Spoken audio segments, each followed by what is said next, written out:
एक बार की बात है, एक गांव में कमलाबाई नाम की एक बूढ़ी औरत रहती थी। उसके पास बहुत सारा पैसा और खजाना था। वो बहुत ज़्यादा कंजूस थी, लोगों को मुंह भी नहीं लगाती थी और किसी को दान दक्षिणा भी नहीं देती थी। वो अपना धन सारा घर में रखकर ज़मीन में गाड़ दिया और ऊपर पत्थर रखकर छुपा दिया और उसके ऊपर ही सोती थी रोज़ वो। एक बार एक साधु आया उसके घर के बाहर और आसन लगाकर तपस्या करने लगा। तभी कमलाबाई को पता चला कि ये तो चोर है, मेरा सारा धन खा जाएगा। कमलाबाई ने एक अच्छा डंडा उठाया और साधु के सिर पर दे मारा। साधु हुआ धड़ाम। साधु को कहा कि अबे तू मेरा धन लुटेगा साले नालायक। साधु ने अपनी जान बचाकर धूम दबाकर भागना शुरू कर दिया और साधु 9 तो 11 हो गया।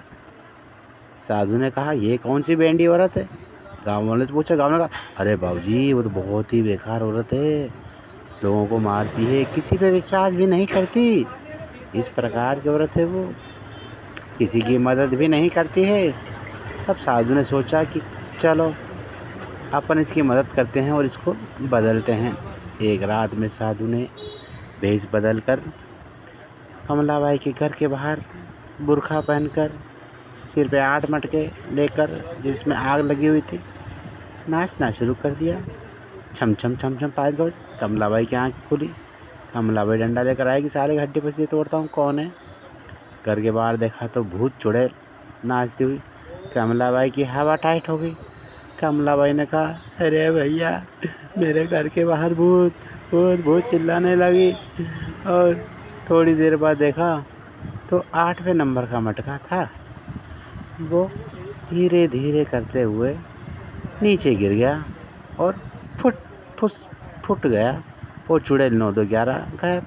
कमलाबाई ने देखा अरे ये क्या हुआ, मटके में तो कुछ है नहीं, मेरे घर पे इसका मतलब भूत आया और चिल्लाने लगी भूत भूत भूत बचाओ बचाओ, मेरे घर पर भूत भाग आया है। अब रोज रात को भूत आ जाए कमलाबाई के घर के बाहर। कमलाबाई ने कहा मेरी मदद कर दीजिए, लेकिन कोई मदद को तैयार नहीं। क्या करें भैया, मेरी बात सुनो, लेकिन कोई उसको मुँह नहीं लगाता। बुढ़िया साली चाटती रहती जब देखो तब। जब रात हुई, बुढ़िया ने डंडा लिया और खिड़की के पास खड़ी हो गई भूत का इंतज़ार करने के लिए। तभी भूत आई और नाचना शुरू कर दिया। बुढ़िया की हवा टाइट। अब क्या होगा, 7वां मटका है ये, और मटका गिराया और फिर भूत 9 2 11। अरे बाप रे, अब क्या होगा?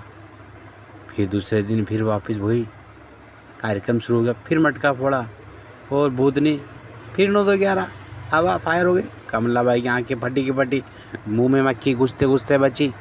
अब कमलाबाई क्या करें? कमलाबाई तांत्रिक के पास पहुंची। तांत्रिक को है, तांत्रिक बाबा मुझे बचाओ, मेरे घर पे भूत घुसा आया है। तुम किसी की मदद तो करते नहीं हो, मेरे पास क्यों आई? चल निकल। सेठ साहूकार के पास गई, मुझे बचा लो, मेरे घर में भूत आया है।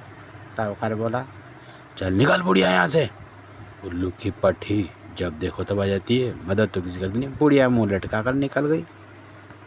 अब करे तो क्या करे, जाए तो कहाँ जाए। तभी उसने देखा एक साधु उसके घर के बाहर बैठा हुआ।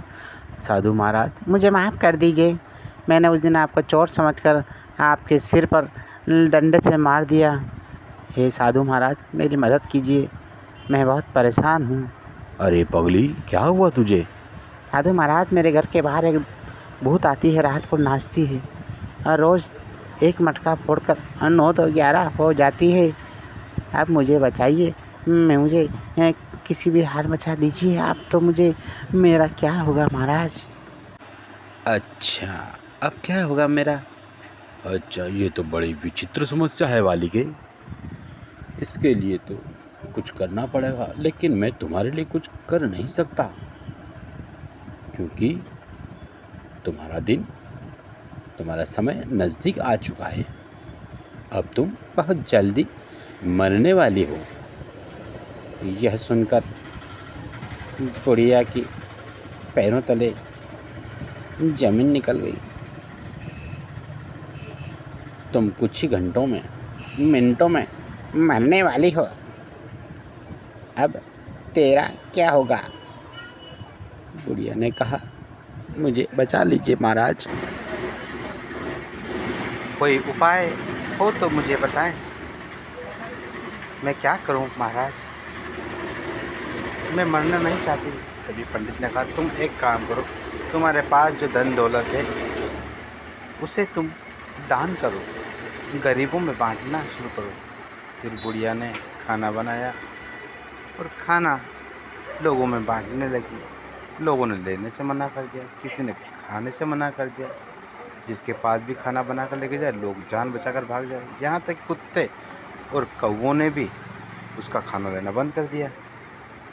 तभी फिर अगले दिन फिर मटका फूटा। बुढ़िया दौड़ी दौड़ी पंडित जी के पास गई। पंडित जी, मुझे लगता है मेरा मरना तय है, अब मुझे कोई नहीं बचा सकता, कोई उपाय हो तो बताएं पंडित जी। पंडित ने कहा, तुम्हारा खाना कुत्ते कौवे कोई नहीं खा रहा, क्योंकि तुमने गलत तरीके से वो पे धन कमाया है, इसलिए वो पैसा, वो अन्न कोई तुमसे लेगा नहीं। यहाँ तक कि पशु पक्षियों को भी पता है। तो तुम एक काम करिए, तुम अपने पैसों से मंदिर बनाओ, स्कूल कॉलेज बनाओ, तो फिर लोग तुमसे जुड़ेंगे। तब बुढ़िया की बात समझ में आई। उसने कहा, ठीक है स्वामी जी, मैं ऐसा ही करती हूँ, मैं पैसा आपको देती हूँ, आप मेरी तरफ से निर्माण करें। पंडित ने पैसा लिया, पैसे से बहुत ही अच्छा शानदार भोलेनाथ का मंदिर बनाया। वहाँ पे लोग आने लगे और सभी लोग बुढ़िया के दीवाने हो गए। बुढ़िया के पूरे गांव में वाहवाही होने लगी। लोग फिर वो वापस चुड़ैल आए नहीं और बुढ़िया